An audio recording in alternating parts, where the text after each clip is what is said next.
Hope you guys are doing well. Welcome back. So in this video, I'm going to show you that how you can delete the Gcash account. So let's start. So first of all, what we have to do, we have to write the Gcash, and then simply we need to press the enter. And after pressing enter, as you can see, delete close your Gcash account. So we have to open the link, and after opening the link, as you can see here, you will be able to see all the steps for delete or close your Gcash account.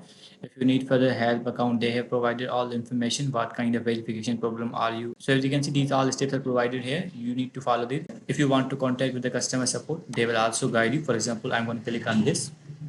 And now simply we have to write the comma that which issue we are facing. For example, I am going to write here. So as you can see, I have written a simple statement here that I want to delete my Gcash account. Now simply we have to press enter. And after pressing enter, it will guide you. Or if you want to check out the steps from here, you can also do that. So as you can see, after this, they will ask you for some details. You have to provide the details. And after providing the details, they will delete your account. So in this way, you can delete your Gcash account. So I hope you guys understand this video that how you can delete a Gcash account. So see you guys in the next video.